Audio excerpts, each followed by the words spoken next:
The deep dive में स्वागत है। वो शो जहां हम जानकारी के सागर से आप सबके लिए काम की बातें निकालते हैं। आज हम एक खास स्रोत डोनाल्ड फॉर्सडाइक के संपादित काम का एक अध्याय है उस पर गौर करेंगे। नाम है द इंटरप्टेड जीन, यानी बाधित जीन। बाधित जीन सुनने में थोड़ा सा टेक्निकल लगता है ना, पर यह समझना बहुत जरूरी है कि हमारे जैसे जटिल जीवों में जीन आखिर काम कैसे करते हैं। असल में वो कोड की कोई सीधी साधी लड़ियां नहीं है। तो आज हम यही समझने की कोशिश करेंगे कि जीन के ये टुकड़े एक्सॉन और इंट्रॉन ये क्या है, ये बनावट कैसे काम करती है, ये बनी कैसे, मतलब इसका विकास कैसे हुआ, और सबसे जरूरी ये सब जानना हमारे लिए क्यों मायने रखता है। तो चलिए शुरू करते हैं इसकी पड़ताल। क्या ये बात थोड़ी चौंकाने वाली नहीं लगती कि हमारे डीएनए का ज्यादातर हिस्सा सीधे प्रोटीन बनाने के काम ही नहीं आता? यहीं से मुझे लगता है कहानी दिलचस्प होनी शुरू होती है। तो सबसे पहली बात, हम जैसे जीव मतलब यूकैरियोट्स, हमारे जीन अक्सर बाधित होते हैं। इसका मतलब है उनमें दो तरह के हिस्से पाए जाते हैं, एक्सॉन्स जिनमें प्रोटीन बनाने का कोड होता है और दूसरे हैं इंट्रॉन जो बीच बीच में आ जाते हैं और उनमें प्रोटीन का कोड नहीं होता। बिल्कुल। और यहीं पर एक बहुत ही आप कह सकते हैं महत्वपूर्ण प्रक्रिया काम आती है, आरएनए स्प्लाइसिंग। आप इसे ऐसे सोच सकते हैं जैसे फिल्म एडिटिंग होती है ना, आप गैर जरूरी सीन काट देते हैं और जो काम के शॉट्स हैं उन्हें जोड़ देते हैं। तो जब जीन से आरएनए बनता है उसे हम कहते हैं प्री आरएनए। तब एक तरह की आणविक मशीनरी आती है, वो इंट्रॉन्स को पहचानती है, उन्हें काट कर निकाल देती है और फिर एक्सॉन्स को सही क्रम में एक साथ सिल देती है, जोड़ देती है। यही है परिपक्व आरएनए। और फिर ये जाता है प्रोटीन बनाने की फैक्ट्री तक, यानी राइबोसोम तक। ये बैक्टीरिया जैसे जीवों प्रोकैरियोट से बहुत अलग है। उनके जीन्स में आमतौर पर इंट्रॉन्स नहीं होते। अच्छा, तो इसका मतलब ये हुआ कि डीएनए में जीन की जो असल लंबाई है वो उस एमआरएनए से कहीं ज्यादा होती है जो आखिर में प्रोटीन बनाता है। पर एक्सॉन का जो क्रम है वो तो वही रहता होगा, जैसे एक्सॉन 1, फिर 2, फिर 3। हाँ बिल्कुल, क्रम वही रहता है। डीएनए में और फाइनल एमआरएनए में एक्सॉन का क्रम एक जैसा ही होगा, बस बीच के इंट्रॉन हटा दिए जाते हैं। अब सोचिए, अगर कोई बदलाव होता है, कोई उत्परिवर्तन जिसे म्यूटेशन कहते हैं, अगर ये म्यूटेशन एक्सॉन में हुआ तो ये सीधे प्रोटीन को बदल सकता है, हो सकता है उसका काम भी बदल जाए। लेकिन अगर ये इंट्रॉन में हुआ तो आमतौर पर प्रोटीन पर कोई सीधा असर नहीं पड़ेगा। क्यों? क्योंकि वो हिस्सा तो वैसे भी कट कर निकलने वाला था। लेकिन इसमें एक पेच है, हमेशा ऐसा नहीं होता। कुछ इंट्रॉन म्यूटेशंस ऐसे हो सकते हैं जो उस फिल्म एडिटिंग वाली मशीनरी मतलब स्प्लाइसिंग के सिग्नल्स को गड़बड़ कर दें। अगर मशीनरी को सही सिग्नल नहीं मिला कि कहाँ काटना है, कहाँ जोड़ना है, तो कटाई छंटाई गलत हो जाएगी। सही कहा। और अगर स्प्लाइसिंग ठीक से नहीं हुई तो या तो एक गड़बड़ एमआरएनए बनेगा जिससे खराब प्रोटीन बनेगा, या शायद प्रोटीन बनेगा ही नहीं। हाँ, ये भी हो सकता है। और ये कोई मामूली बात नहीं है। जैसा कि अध्याय बताता है, इंसानों में जो बीमारियां पैदा करने वाले बिंदु उत्परिवर्तन ज्ञात हैं, उनमें से करीब 15% इसी स्प्लाइसिंग प्रक्रिया को खराब करते हैं। 15%? ये तो काफी ज्यादा है। तो फिर ये सवाल उठता है, अगर इंट्रॉन प्रोटीन नहीं बनाते और कभी-कभी तो स्प्लाइसिंग ने ऐसी दिक्कतें भी पैदा कर सकते हैं, तो आखिर ये हमारे जीनोम में हैं ही क्यों? क्या ये वाकई में, जैसे पहले कुछ लोग सोचते थे, कबाड़ डीएनए है, मतलब बस बेकार का हिस्सा? हाँ, ये सवाल वैज्ञानिकों को लंबे समय तक उलझाए रखा है। और वो कबाड़ डीएनए वाली जो धारणा थी ना, वो अब काफी हद तक गलत साबित हो चुकी है। एक बहुत बड़ा सुराग हमें तब मिलता है जब हम अलग अलग प्रजातियों को देखते हैं और उनमें जो मिलते जुलते जीन्स होते हैं, जिन्हें होमोलॉगस जीन्स कहते हैं, उनकी तुलना करते हैं। अक्सर ये देखा गया है कि उन जीन्स में इंट्रॉन की जगहें, उनकी पोजीशन वही रहती हैं। जगहें वही रहती हैं? मतलब अगर इंसान के किसी जीन में मान लीजिए एक्सॉन 2 और एक्सॉन 3 के बीच एक इंट्रॉन है, तो बहुत संभावना है कि चूहे में या मेंढक में या शायद मछली में भी उसी रिश्तेदार जीन में ठीक उसी जगह पर इंट्रॉन मिलेगा। ये क्या बताता है? ये बताता है कि ये इंट्रॉन बहुत पुराने हैं। शायद यूकेरियोटिक जीवन की शुरुआत से ही ये मौजूद हैं और विकास के इतने लंबे सफर में ये बने रहे हैं। सिर्फ इसलिए कि वो सीधे प्रोटीन नहीं बनाते, इसका मतलब ये नहीं कि वो बेकार हैं। उनका इस तरह अलग अलग जीवों में उसी जगह पर बने रहना ये खुद ही इशारा करता है कि उनका कोई ना कोई महत्व जरूर है। ये तो दिलचस्प है। लेकिन अध्याय में एक और बात कही गई है कि इंट्रॉन का जो अनुक्रम है, मतलब उनके अंदर के अक्षर ए, टी, सी, जी, वो एक्सॉन के मुकाबले ज्यादा तेजी से बदलता है। ये बात थोड़ी कंफ्यूजिंग लगती है।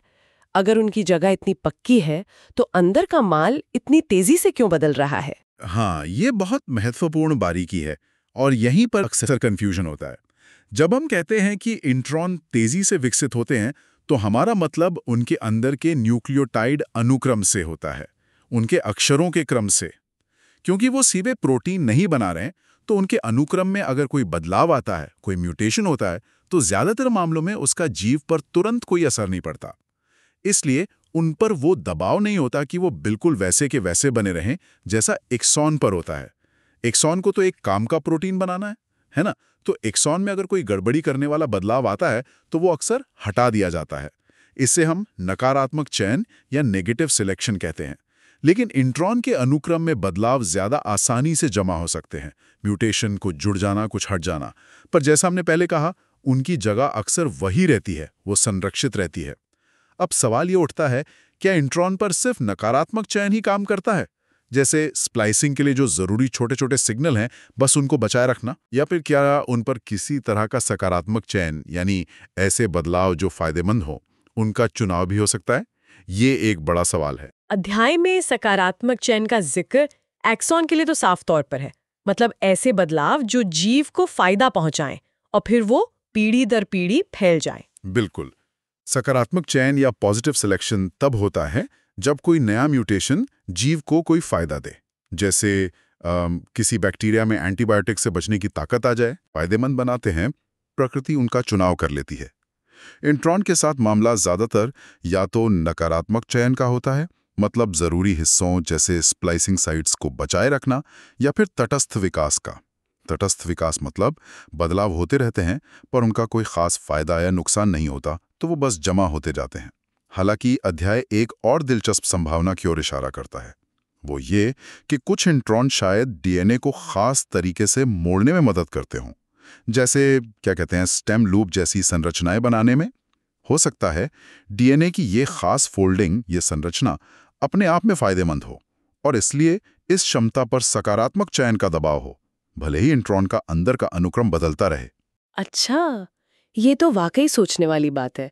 तो फिर मतलब जीन्स के आकार में बहुत विविधता होती होगी।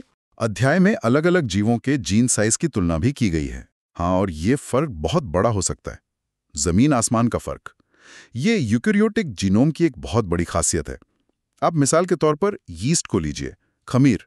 वो एक सरल यूकेरियोट है। उसके ज्यादातर जीन्स में या तो इंट्रॉन होते ही नहीं या फिर बहुत कम होते हैं और बहुत छोटे होते हैं। फिर आप फल मक्खी ड्रोसोफिला को देखिए, उसमें इंट्रॉन ज्यादा आम है पर वो भी अक्सर बहुत ज्यादा बड़े नहीं होते। लेकिन जब हम इंसानों जैसे स्तनधारियों को देखते हैं तो तस्वीर पूरी तरह बदल जाती है।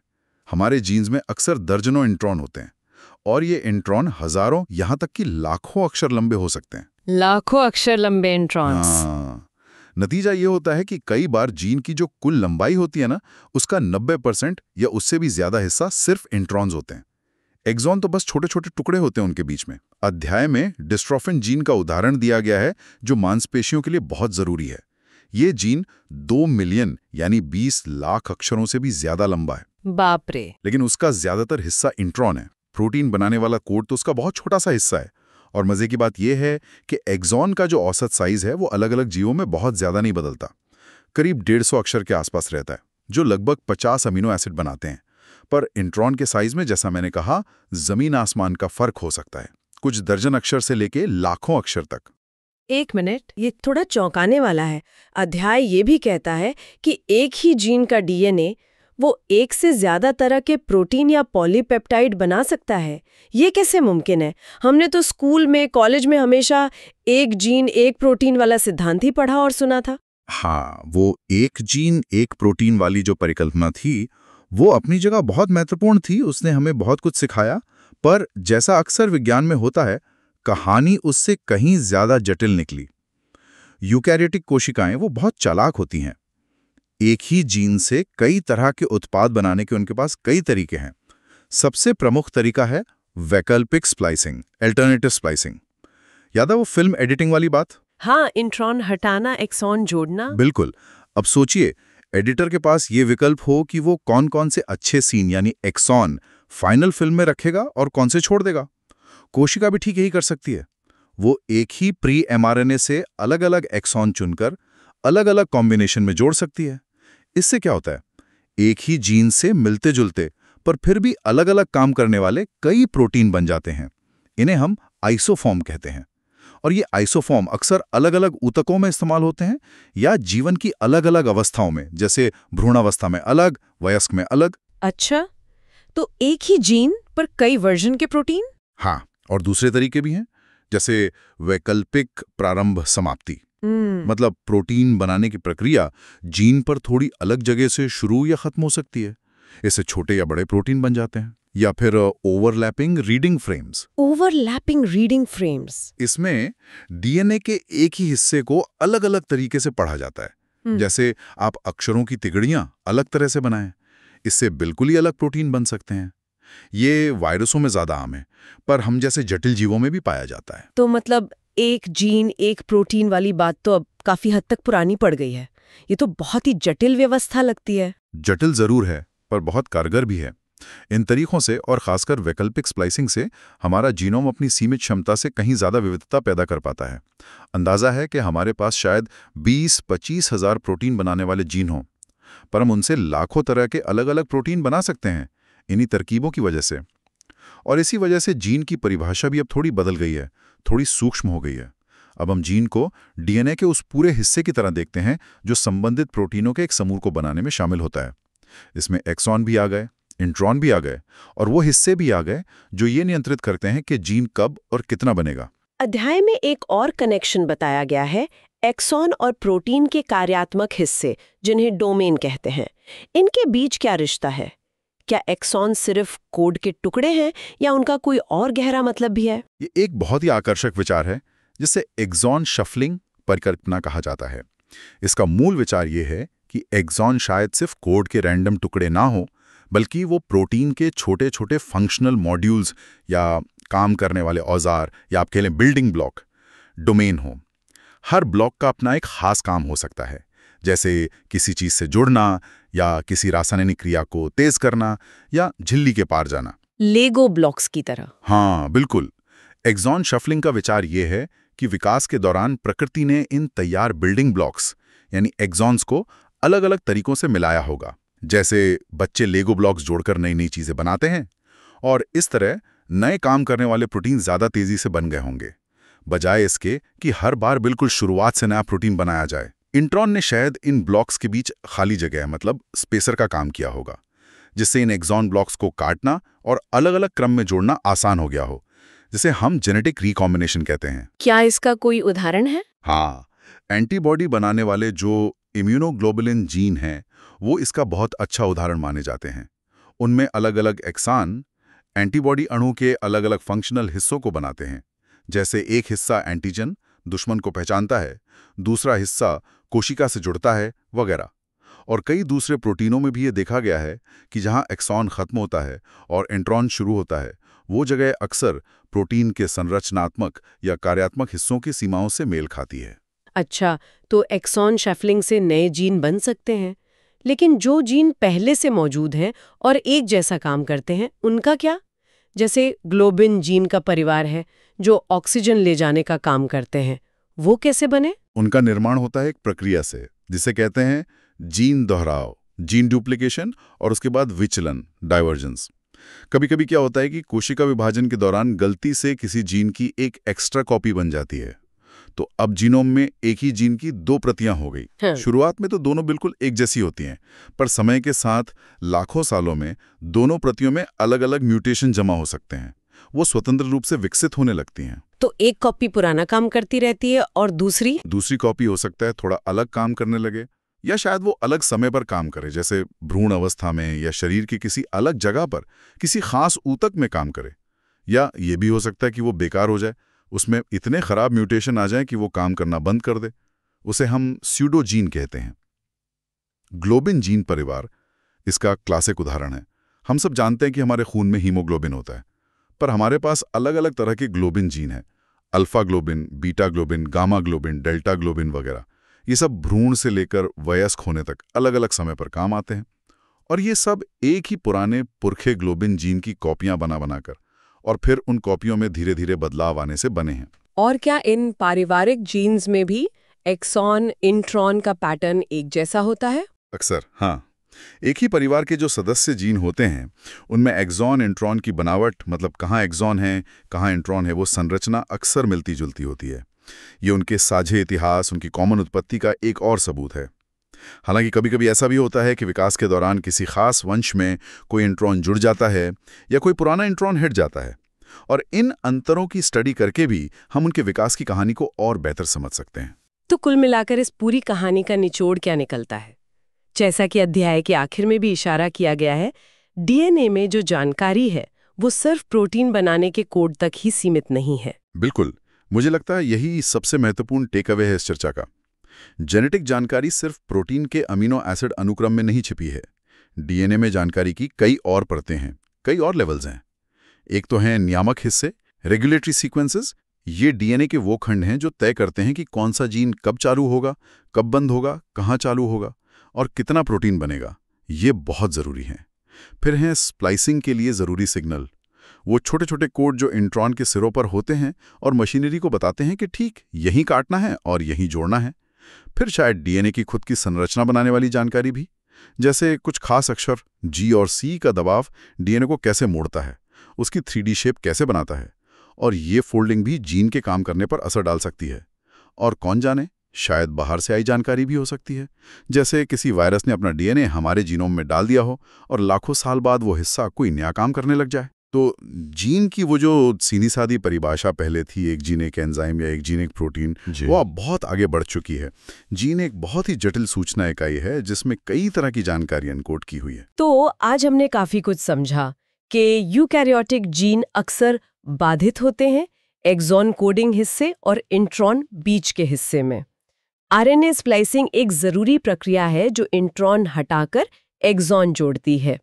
इंट्रॉन का अनुक्रम तेजी से बदल सकता है, पर उनकी जगह अक्सर विकास में स्थिर रहती हैं। और वैकल्पिक स्प्लाइसिंग जैसी तरकीबें एक ही जीन से कई प्रोटीन बनाकर जीनोम की विविधता को बहुत बढ़ा देती हैं।